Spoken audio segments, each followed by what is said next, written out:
Hello, everybody, and welcome back to the Cold Hard Truth NFL podcast. I'm your host, Anish Gupta. And I'm your host, Srikar Gendern. So, we got another episode leading up to the draft, but I guess this one's more of like a far-fetched projection, as you can probably tell by the title. But let's first break down what happened the day we're recording this, April 3rd. I woke up pretty late this morning, so I wasn't fully caught up, but then I look and I always get notifications from Bleacher Report, and I just see Diggs traded to the Texans, and I'm like, what the hell? What did I wake up to? And I was immediately I wanted to see the trade package, and yeah, I'm getting texts from everybody being like, yo, Diggs got traded. And I'm like, damn. I see it, and the compensation ends up being a 25 second is what the Bills got back for Diggs, a 24 sixth, and a 24 fifth. Or sorry, a 25 fifth. I'll quickly start off because we're not gonna go too long on this, but or maybe we will, I don't know. But what this is so I think obviously everyone's initial reaction is the Texans absolutely fleeced them. And I guess to some extent maybe. I mean, this is a similar package to what the Texans got back ironically for DeAndre Hopkins all those years ago in 2020.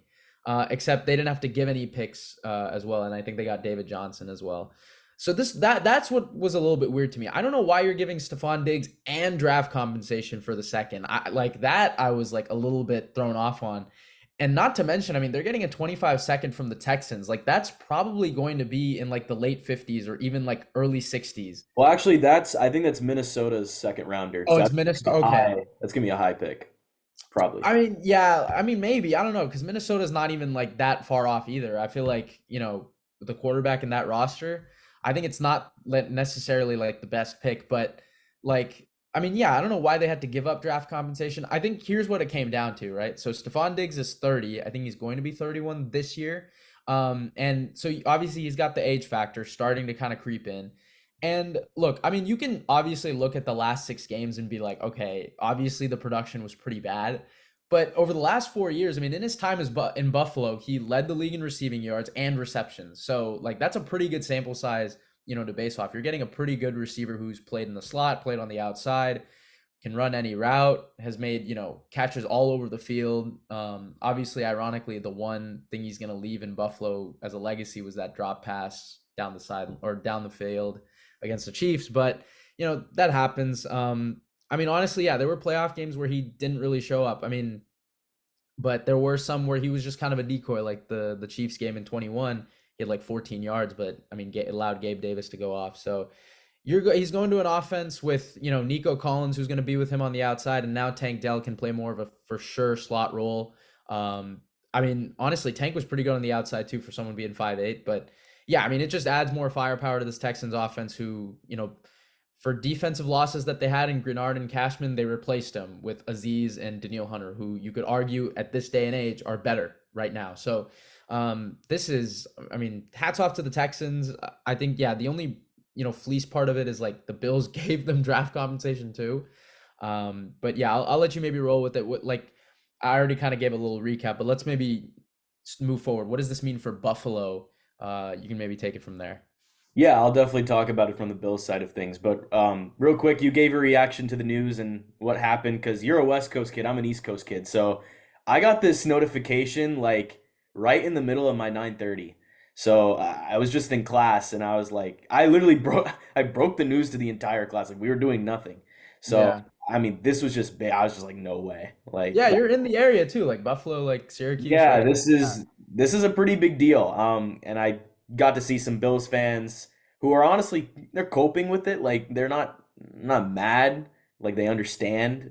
Because the Diggs drama has been unfolding for a little bit of time here. So it was kind of he had one foot out the door for what felt since the end of this season. He was kind of I out would on even say even last year after they lost to even Cincy, last year. was that Yeah. whole offseason with Diggs and Josh not speaking to each other for what was it till May? It was yeah, something like that. So yeah, Yeah, keep if a going. QB and your wide receiver one are communicating like that, it's obviously just not going to be a good sign. But speaking of signs, Curtis Samuel, the Bills recently signed him, and initially I had no idea what to make of the move because Diggs was still on the team. I really did not think Curtis Samuel was going to fit, but now that Diggs is gone, I think it makes a little bit more sense now. Like he's not the Gabe Davis replacement. I wouldn't even say he's the Diggs replacement because they're gonna get a guy in the draft. But I mean, you have Curtis Samuel. I think Matt Collins is more of that Gabe Davis replacement, if Yeah, anything. yes, easily. But I mean, based on the compensation, I'd say the Texans won this because I mean, if you're the Bills, you lose Diggs, and now you have less picks for this year, which not ideal. You have a lot of day threes, but I mean, if you look at day two, it's not really that great. Like, I mean, it's just a wild move. Like, I really feel like this is pretty interesting from their perspective. I'm pretty interested to see how Brandon Beane goes about it. But I'll make one point on the Texans. It's kind of crazy the snowball effect we're seeing from how good CJ Stroud was in Yeah. the rookie year. The talent they're getting, and I mean, if you're any organization and you have like a quarterback that you draft high, sometimes you're going to think it's a bit of a risk to just immediately build around him, even if he's struggling. Let's just take Bryce Young for example. It's a little bit harder to build around a guy like that because he hasn't shown you as much. Yeah. Jay Stroud has shown you things. Like he's proven himself, right? So it makes it a lot more easier to just, okay, we're going all in on him because he's the guy. Once you know you have the guy, it makes moves like this a lot easier to make. And it also helps you in free agency because more talent is going to want to join a better quarterback. Like Houston is an attractive spot now, which is so crazy to say because if you look at it, even just a couple of Yeah, it years was a ago, year like ago. it's an insane turnaround. So I mean, you have that young, proven guy in CJ Stroud now, and now you got a team around him. And as for the Bills, I mean, you need an X. You need a legit X receiver. Like no way around that. Khalil Shakir, he's a Y. Curtis could be a Y, but he's more of a Z. I mean, like this class is really deep. But like after day one, are there any like legit X receivers? I don't really think so. Okay, I'll bring this scenario into play. And I think this is where I can kind Can of I check have you real this. quick? Whys are mostly played by tight ends. You'd probably be thinking of an F, but all right, keep going. Yeah, I mean that's more of your schedule coming into play, but an F. But point still stands. Like this class is deep. Are you gonna find that legit X? I really don't know. And I'll pass it back to you here. I had a really interesting trade scenario. The Bears need a lot of picks in this draft. They only have four total picks. Could they move back That's to true. 28? Yeah, I think I know And what you're going. Could the Nine Bills to get 28. Rome? Yeah. Could the Bills get Rome? Like I think Rome would be phenomenal for Buffalo. Like I think that would be a really good fit there. So that's just something I was thinking about. It's a deep drop, and you'd be passing on an elite prospect if you're Chicago, but I mean, the Bills have the picks to make it happen on day three. So I thought it was a little interesting. So here's my thoughts on that because I think I immediately knew where you were going with that as soon as you brought it up because I do think they can trade up. The question is how far. So here's a couple of things. Yeah, like I think I was literally about to say it. So I don't want to steal Colin Coward's point. I watched him today, but he said something that you basically summed up in your own words. Like it's the snowball effect of getting the quarterback right. If you get it, yeah, like as you said, right? Like as soon as CJ Stroud was once you figure out the quarterback, look how easy it is to kind of build your team around, right? Like you would suddenly become this team that everyone talks about, everyone's like interested in playing for, right? You've seen it with Cincinnati. I mean, they didn't like to spend in free agency. I mean, look, people can't seem to talk enough about Joe Burrow when he came onto the scene, and now I think CJ Stroud's kind of that same transition. So great point. I was going to mention that, and then yeah, you already mentioned, but yeah, Shakir, Samuel, and Hollins are all twos or threes. Like these guys have never been asked to play a wide receiver one role. I personally think Shakir could maybe have a breakout. He was doing pretty well towards the end of the year. I don't know if he's a one. And you're right. There's not necessarily so like as an X receiver, you kind of want them who's bigger in size or someone who can just run any route and go up for it, right? And it's a rarity to have a guy like Stefon Diggs or Tyreek Hill who are like 5'10", 5'11", and can do that. So here's I think what I'm thinking. I think Brandon Beane has a really good archetype of a receiver in mind that he really wants to go for, right? Like I think he's maybe super high on, I don't know, maybe like an AD Mitchell or a Brian Thomas, someone like that, right? But the question is, can he get him at 28, right? And that's why I'm also a little bit, weirded out where it's like you got a 25 second, Obviously, a second in this year's draft would have been a little bit more attractive. Um, but yeah, trading up to 9 is very hard. I mean, like we've rarely seen trades where you get up like from like 31 or 32 or in that area and go all the way up. It's really hard to do. Um, and yeah, I don't know if the Bears want to go all the way down. It would take a lot. Like it would probably even take a player or something. But um, yeah, I mean that's definitely like I think the Bills would maybe pursue it. I don't think they've had any top 30 visits with any of those guys just because they flat out didn't think they could get them. Or maybe this trade was in the works. I don't really know. That's why it's all a little murky on a guy like Rome, but he would be a great fit. I agree with you. And as for like the guys, I think yeah, like I was anyway kind of mocking guys like Keon Coleman, AD Mitchell, Brian Thomas. Obviously, Keon's stock is slipping a little bit. But, all those guys I think would be a good fit as a wide receiver one there.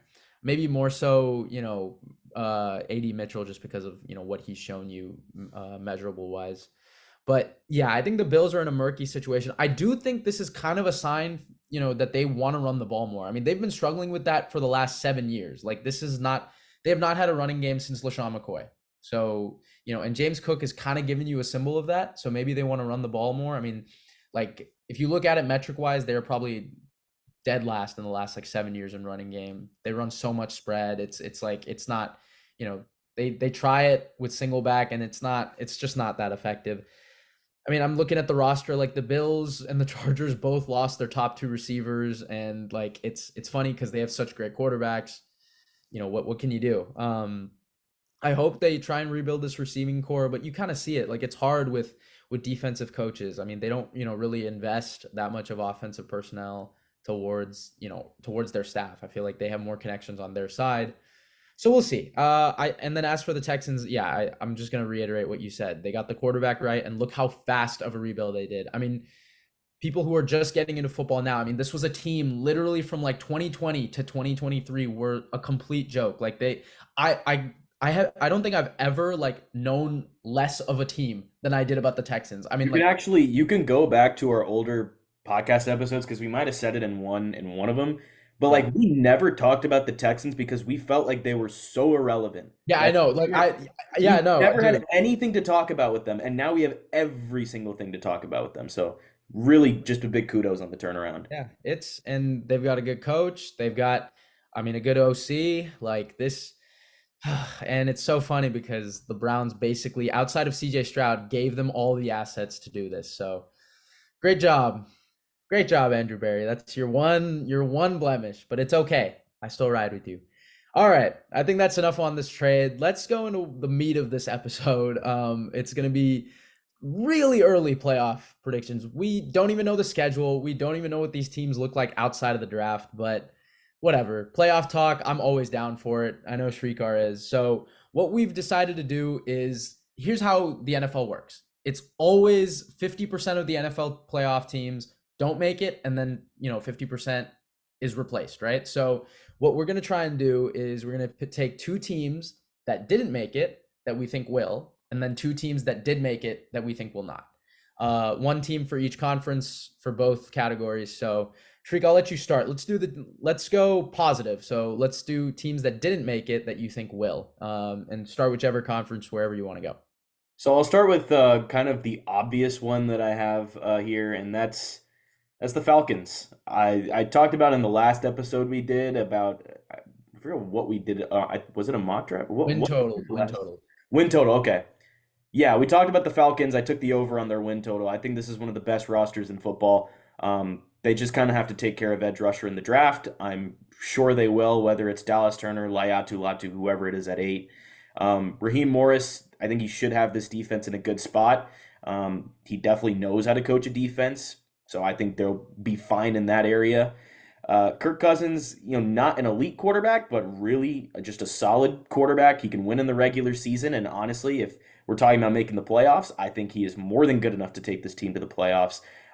Just an accurate thrower. He has weapons. I mean, the rush offense, the pass offense, I think both are just going to be operating at a high level here.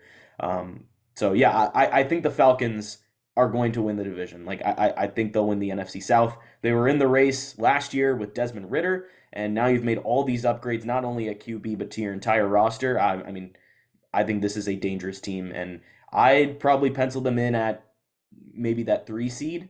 Like I think they can genuinely be like a really good squad. Um, but yeah, Falcons definitely a team I've bought into. Yeah, the Falcons are giving me the vibes that I had with the Lions last year. I literally said kind of what you did. I had them as a 3 seed. I had them getting like 11, even 12 wins. And yeah, I mean, I think the Falcons can do that. I think they have the least amount of questions roster wise, I think, in the NFC South, but they do have one big one is that how will Kirk fare after the Achilles, right?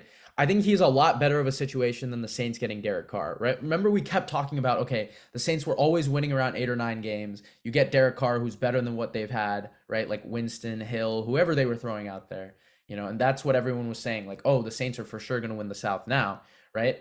We're saying this with the Falcons again, with the new team, but with a quarterback who we all think is better than Derek Carr. So that's why I think this kind of will work out. I mean, we've seen, I think Derek Carr's only, or he did take the Raiders to the playoffs in 2021, but I think Kirk just is a better version of Derek Carr.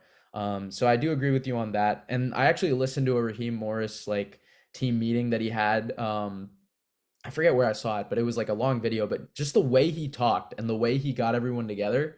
I mean, he's a younger coach, but like you could feel his presence as a head coach, even though it's his first time. And I could immediately see the players like respecting him. And as someone who's kind of been part of those like coaching meetings in the locker rooms and stuff, like that was really cool, like what Raheem Morris, was able to do. So I'm buying into him. Even though I like offensive coaches more, I think he's a great guy. And I'm with you on that. I still think though it is a question, right? Like Kirk's Achilles. Um, but honestly, out like and maybe the receivers, like, will Drake London step up? I mean, he still hasn't hit 1,000. He was the first receiver taken off the board in 2022. Obviously, everyone wants to know about Pitts and Bijan, right? Considering fantasy football is a big thing in our society. But yeah, I think this is a team that's got a lot of the tools. And if I were to pick, my Lions of the NFC like last year, it would definitely be this team. So I'm with you on that. I guess I'll stay on the NFC side. I keep in mind, so I think streetcars are a little bit more like what you would expect. Mine throughout this whole thing are going to be really bold, so just bear with me. I hope I get one of these right. It's going to be the Chicago Bears, and let me just preface this by saying, last year I picked the Panthers to make the playoffs. Streak knows it. I hope the fans don't remember that, but they probably do. I bought into Bryce Young. I bought into their young defense, and man, was I wrong. But I'm doing it again. If I were to go bold on the NFC, just because it's like, dude, it's a mess. I'm sorry. The NFC, you are so blessed to be playing there. But anyway, I think the Bears roster is like, it's probably the best roster a number one overall pick at quarterback has gone to in, I don't even know, dude. Like maybe Vic with the Falcons. Like, dude, this is a really good team.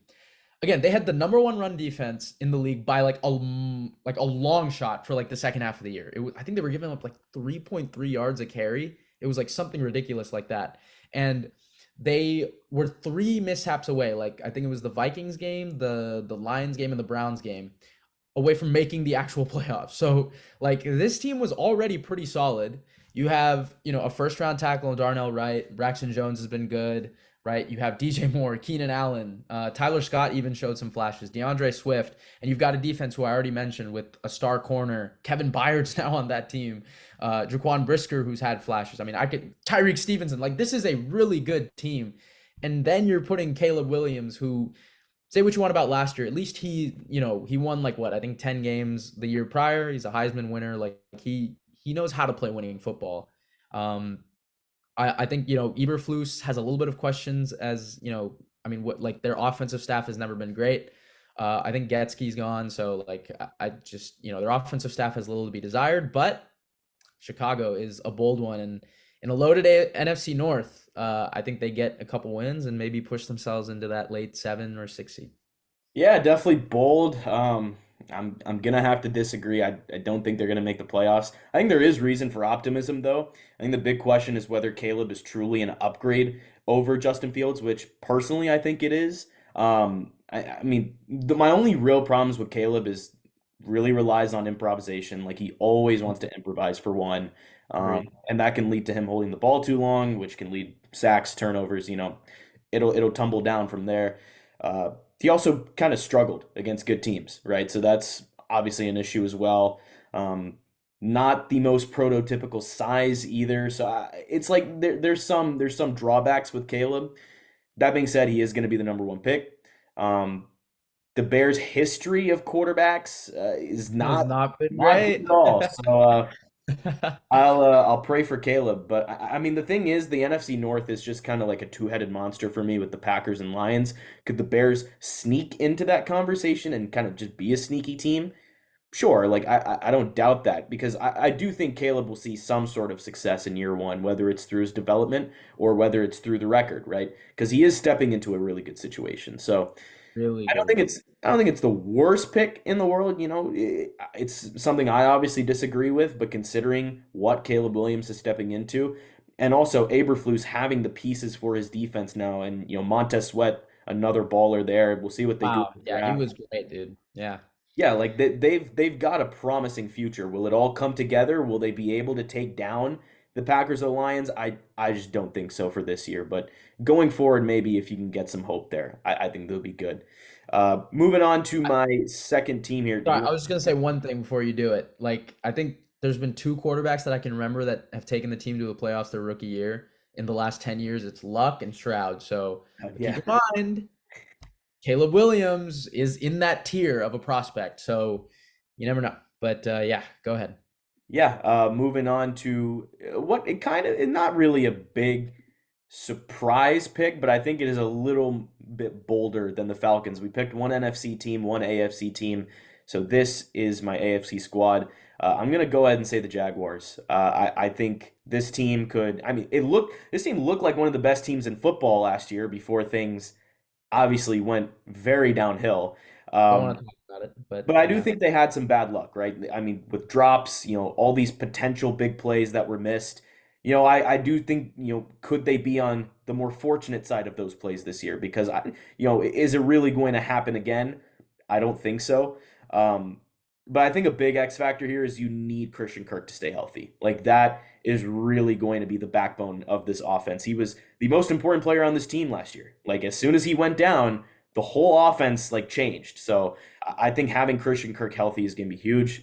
Um, I think the defense got better. Obviously, it should be well coached with Ryan Nielsen there. That was a great hire. They added Eric Armstead. They got a little bit more pieces. I think the Jags could win the division and be that bounce back team. Will I pick them to win the AFC South? No, because Houston is Houston, and I think they're going to be incredible. But I think the Jags could be very sneaky. Like I think if there's any team that's really going to have that bounce back, I think Jacksonville is that prime candidate there.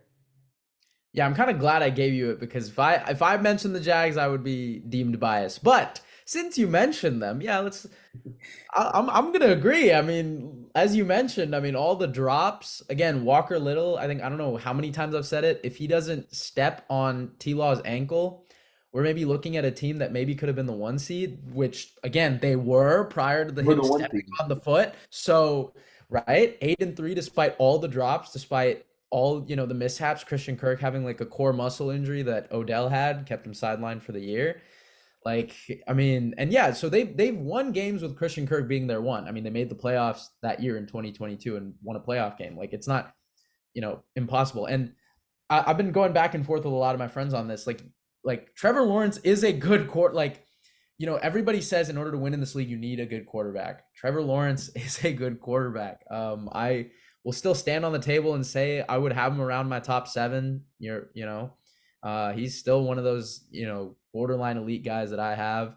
Um, and I hope the world will see that next year. I won't put as lofty of an expectations on him this year. I'll save that for another quarterback that I'm about to talk about. But like the Jags are a good team. I know they lost Darius Williams, but they and Calvin Ridley, but they, I think they're still maybe a couple pieces away from being that true contender that I thought they could be. Right? I mean, I had them beating the Chiefs in the playoffs last year. Like I was really high on them.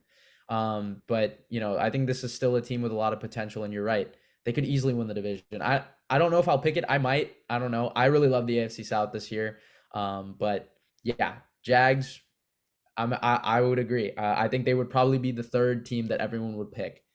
Okay, I'll transition into mine. It's not gonna be a chalk one. It's not the Bengals because I feel like everybody already knows that one, right? It's not the Jets. I think everybody also knows that one.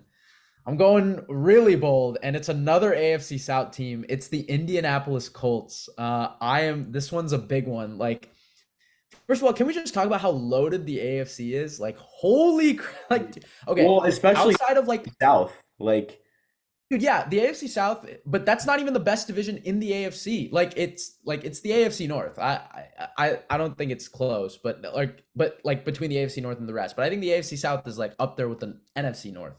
I Um, might take the South.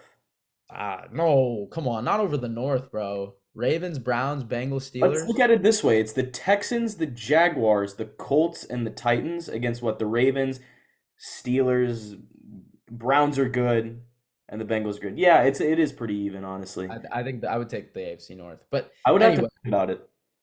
let's bring up some Colts agenda, shall we? So they were 9-8 last year with so many injuries, like mishaps everywhere. I mean, yeah, their starting quarterback and running back were hurt. The Browns also had that. But anyway, they're and if you look at their roster right now, they definitely need some pieces. Like they need a better edge rusher and they need a good corner. Like they desperately need a corner too. But um I mean, I believe in Shane Steichen like really heavily. I really like what he does, how he schemes up against man coverage. I think he's probably one of the best coaches against man. I think honestly, like I've seen out of the young ones, and I believe in Anthony Richardson. I was a really huge fan of his coming out. I had Stroud one, but Richardson was a close two. I was really high on his game. Um, he's got all the tools you need, and you could see it in the first 4 weeks of the season, right? I mean, they were demolishing the Texans prior to his AC joint, and I don't I don't think that's going to stop him from being what he can be. I mean, again, I was huge on them running like an RPO heavy offense, and that's what they were doing, and he was executing it to perfection. I mean, a lot of it was like, can A Rich hit the layups? And he was. I really believe in this team. I think their O line got rebuilt in a year, which I was really happy about. I mean, 2022 Colts fans, whoever's watching, was a really rough time for you guys. I know, and the fact was that the line's been a lot better. Quentin Nelson's kind of back into form. Raymond and Braden Smith are great tackles. Ryan Kelly returned to Pro Bowl level. Like this is a really good team, and I know the AFC is super loaded. I didn't even mention the Bengals, again, the Jets, right? Like not to mention the 7 that did make it, but the AFC is just going to beat on each other. Like they're going to beat each other up, right? And maybe one team rises through that, gets a little bit of a hot streak, and I don't see why it can't be the Colts. I think it's a pretty bold one, but yeah, Colts make the playoffs. Yeah, another bold one from Anish. I think it's interesting because I do want to see like how they attack the draft. I think that's going to be very telling in how they'll compete in this division.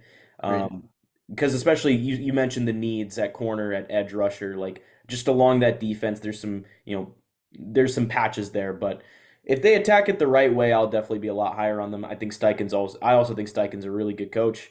Um, Big X factor is A-Rich staying healthy. Like, because if you throw Flacco in there, like I Hey, don't think it's gonna don't work knock out it till well. you try it. From experience, I wouldn't be too mad at Flacco running it. Like Well, even if if that Texans game taught me anything, it's that defense has figured out Flacco.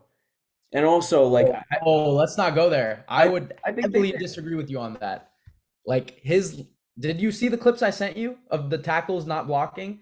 It was not Flacco's fault. I would not blame him for that loss at all. Yeah, I I think mean, Flacco, if you throw him out there with this team, with what the Colts have, I would not be mad. yeah, I as think you Flacco mentioned, was a really good signing. it's a different situation. It's a good backup. It could work. Do I want the Colts to be in that scenario? Absolutely not. So I just say, hey, Rich, just stay healthy, please, because this guy's a freak athlete, right? I mean, rocket arm, very athletic. He can move. And we saw it a little bit with Steichen too, and how he was calling plays for A Rich and how he was designing things up.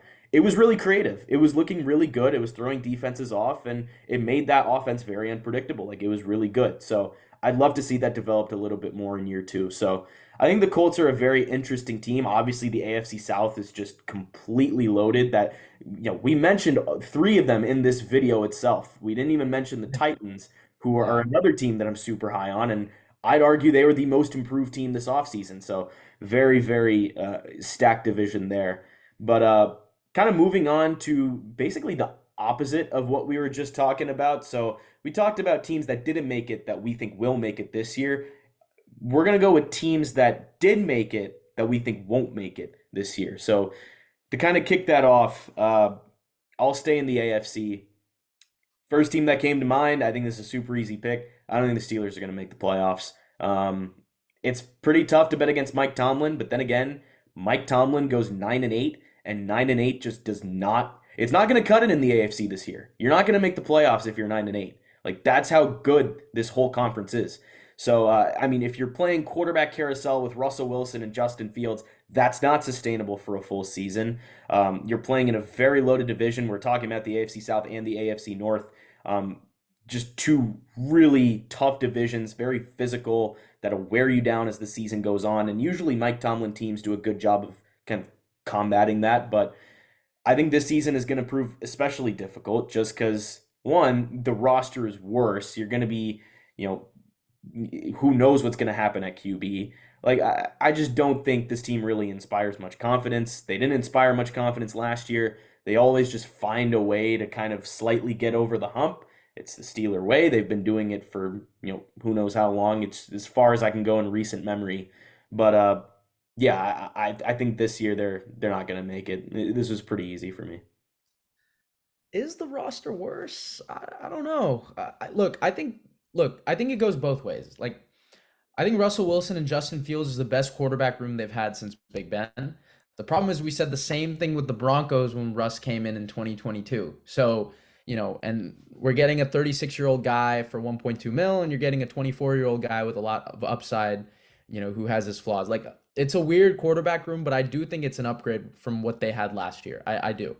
And then as for their defense, it's going to be great. Like, I think Patrick Queen, as much as again, I have my knocks on him, like he's playing with a pretty good cast around him. I like Queen. And Yep. and like Joey Porter Jr. had a little downturn towards the end of the year, but it's year two for, a good corner. So you never know where that can go. Minka was hurt in and out of the lineup last year. Like this is I would say honestly, like I think the roster got better, and then in the draft they can only do, they can only get better through the draft. So I don't know about the roster. I think you're right. It's just a lot of competition, and I think they're still in that tier where they're going to be around like 9 or 10 wins. I think they went 10-7 last year, and you're right. They squeaked by. I mean, they beat the Browns, scoring 12 points on offense and 14 on defense because of like a tip pick and a tipped fumble. Like they beat the Rams because they missed a fourth down call. Like they beat the Bengals without Joe Burrow twice. Like they had so many, dumb mishaps that went their way. And I feel like that's just always how it is, but I don't know, like it can only be a fluke so many times, right? So but yeah, if I were to pick one of the seven, I guess the Steelers would probably be the most favorable answer. Okay. I want to do the NFC team first because the AFC team I have is gonna surprise a lot of people. But yeah, I'll go with, again, all four of these are bold. So you know what? Like, just expect nothing less from me. I'm going with the Cowboys. I feel like the NFC is very hard, just because again, like I feel like it's pretty set in stone who are the good teams and who are the bad right now. But again, it's the NFL. 50% of playoff teams are new each year. No matter what, look at the stats. It's just how it works. So, we are going to see some change in the NFC. It's just hard to pick one. And I went with Dallas. And sure, you could say it's because they by far have done the least in free agency, like not even close. They acquired one new player and lost a whole bunch of them, re-signed some, whatever. I think the loss of Dan Quinn is going to hurt them a little bit. And Mike McCarthy, I've actually defended a lot. Like, 3 straight 12-win seasons doesn't just happen. Like, you got to give credit where credit is due. I think he picked up the slack really well for losing Kellen Moore. I actually think the offense was better without him. I just think with the Cowboys counterparts in the NFC East, I think got better. Washington certainly did. The Giants and their defensive side at least did. You never know what they can do in the draft. And Philly did in a lot of ways too. So they're in a tight division. The NFC East does not repeat division winners. It just doesn't. So if you're going off that logic, they won't be the NFC East champs this year. I again for like the millionth time, I don't know why they keep doing this, but they've seen their ceiling with Dak Prescott. Like I think it's been pretty clear for the last like 5 years. And it's hard because again, he's one of those quarterbacks that's good but not elite. You got to kind of keep him around. They're gonna probably have to give him another extension. But you're kind of set in stone as the Dallas Cowboys. Like I think you'll be good.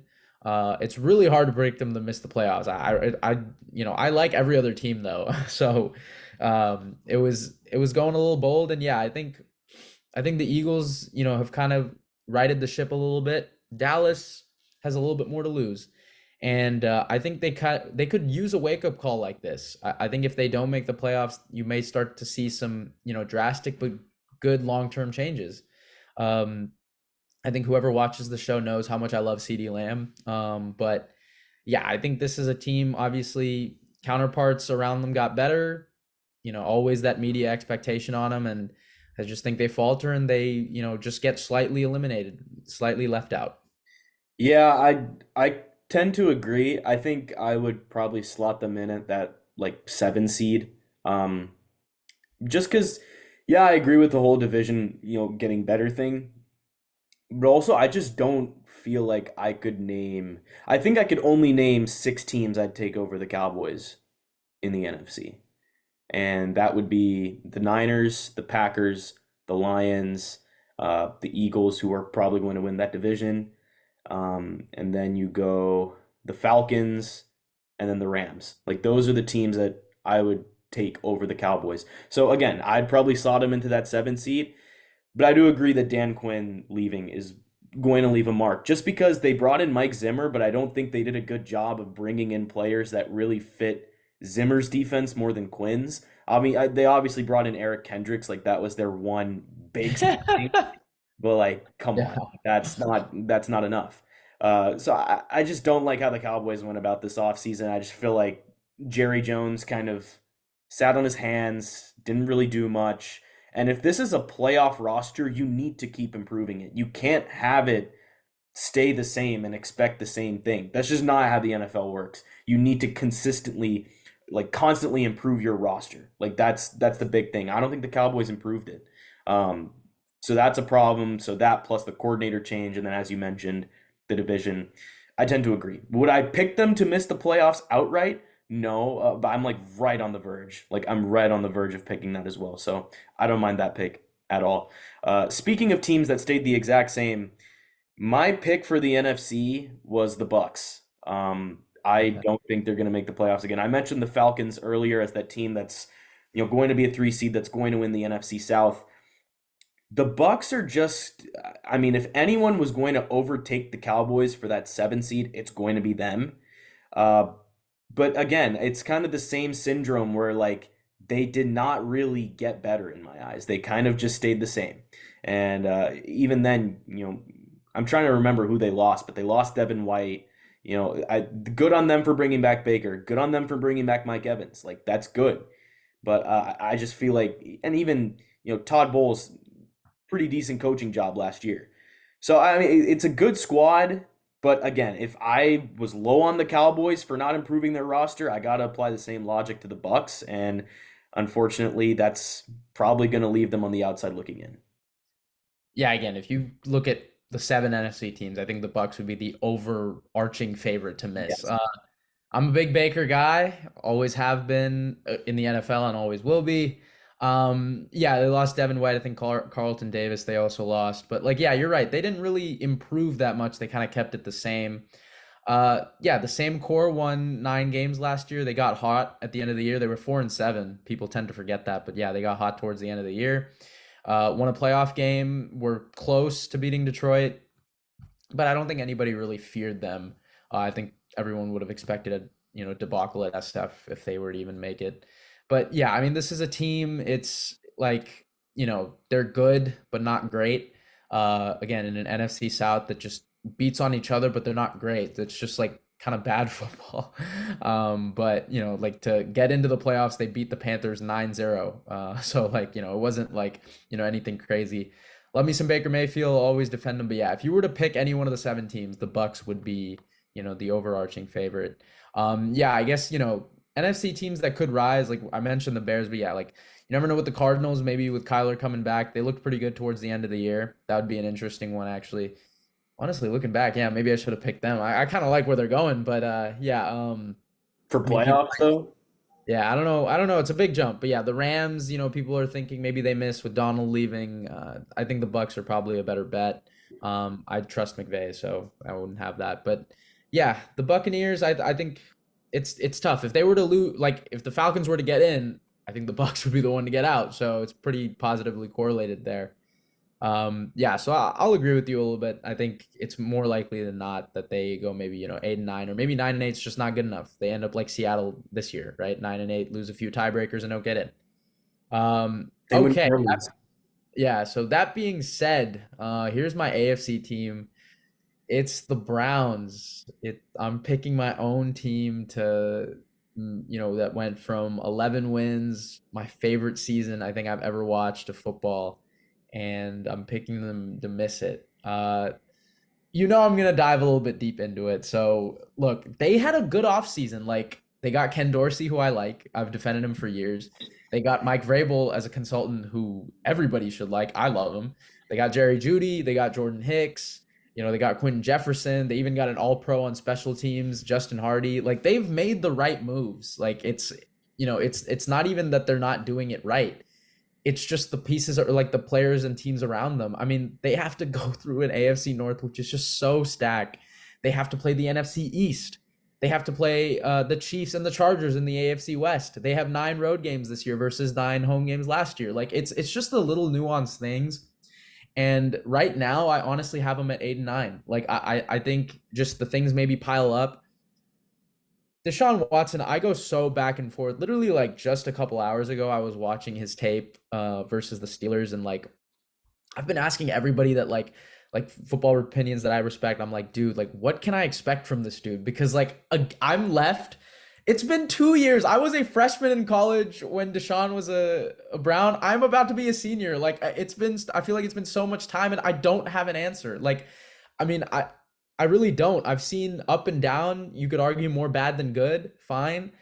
But I mean, there are flashes. Like again, he beat the Ravens on a shoulder fracture and a high ankle sprain. Like that's still like that. You got to give him credit for that. And I just don't know what his ceiling is because we're 4 years removed from one of the best quarterback seasons of the 21st century. Like I don't think you can deny what he did in 2020 with that roster. But again, 4 years is a lot of time. And I listened to his podcast. He has one with Quincy Avery, his quarterback coach. He's saying he's throwing again.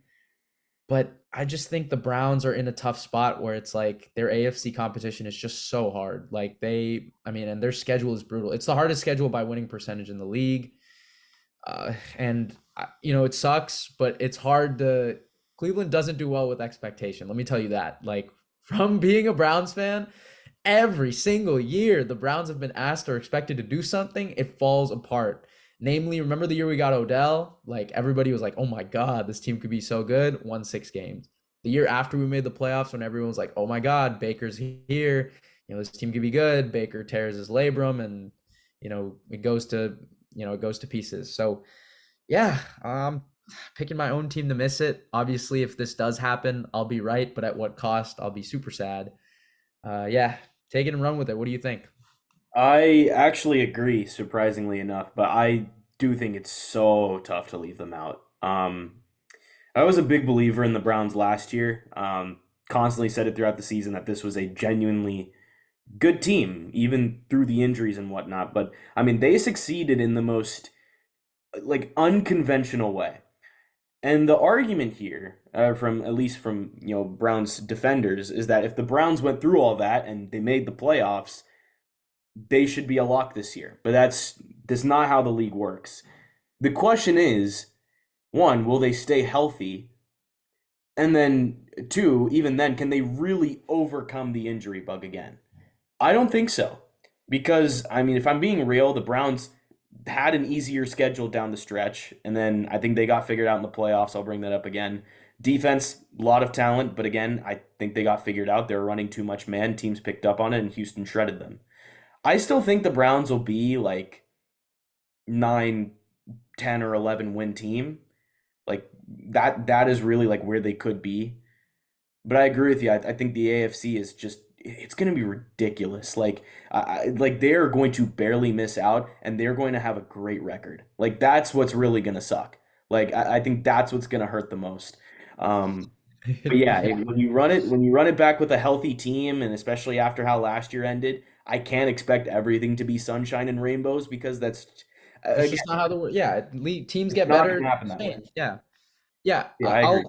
I'll pick up where you left off. Yeah, I think I agree with a lot of what you said. I'll defend them a little bit in the playoff game again. They had no block. I mean, again, so when he says they were injured, I'll just re-emphasize it for people who don't know. Like 33% of the salary cap was hurt. I can name you all the guys, but it was literally like 19 of the 22 starters had some sort of injury throughout the year. Like it was the most injured team I've ever seen. I like it was not even close. I mean, we were on what, five quarterbacks throughout the season, like seven offensive tackles. I mean, like it was so bad. And Nick Chubb coming back, right? What's that going to be like? I don't know. And as much as I love him, the league loves him. It's like that was a pretty gruesome injury, and I just hope he can kind of be that. I mean, Cooper's a dog. I mean, I was watching again some of his tape. Like his season last year was insane. I like 1250 yards with four different quarterbacks, and what he was doing, like the catches he were making was just incredible. I hope he can keep that up. Jerry Jeudy, I hope he can be a good guy. He's kind of a question mark though. And yeah, you're right. They got a little bit figured out with man coverage. I think the Texans game was just a lot of miscues, but let me tell you, like the Texans loss hurt so bad because I think when Deshaun went down, I think the whole morale of the team just was off, right? Like Chubb's out for the year, and now your quarterback just after beating the Ravens is out. Flacco comes in and wins four straight games, right? And you're thinking, damn, like this is an experienced quarterback. We have a guy who's won a Super Bowl before. We're having a team, we beat the Jags, we beat the Texans at that time, whatever, right? If we could go on a run here. Who's to say why can't we beat Baltimore? And it just didn't work out, and it was so heartbreaking because this team was super close. They had battled through so much adversity. I think they won like four games where their win probability was less than 15%. So see, like that's also a little bit fluky. Like, I mean, the win against the Niners, the win against the Colts, like there were a couple fluky wins, I won't lie. So, who's to say that doesn't go their way, the other way, right? Like the Browns in 2022 lost those games the same way, missed kicks or, just mishaps. Like it happens every year. So, bounces went our way this season, and that's why we hit 11 wins. And, I'm just thinking maybe it kind of comes back down to earth and we hit that 8 or 9 win mark. And again, as you mentioned, it's not even just them being bad. It's just the competition, like other teams being good, and one, gets some of those lucky bounces more than the Browns. But I mean, they're such an interesting team because their roster is so good. Like I love it so much. After years of being so terrible, right? Like the Browns have had just 2 years in the last four have been really magical for me. And, who's to say they can't do it again? But when push comes to shove, are you really going to take, this team over a team like the Chiefs or a team like, even like the Bills or the Ravens or the Bengals, right? Like, these upper echelon AFC teams, it's hard. And, I think that's kind of what's going to be their undoing. Just a couple unlucky bounces or just a quarterback dicing them up, right? And yeah, it really sucks to say this because usually I love being positive about the Browns, but I went a little bit bold because I think, yeah, like a lot of people will have the Browns in their playoff bracket.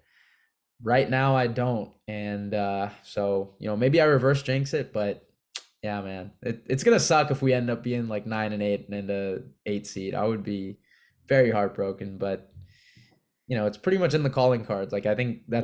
that's very possible. But yeah, let's switch it up. Let's not go we'll end it on kind of a positive note.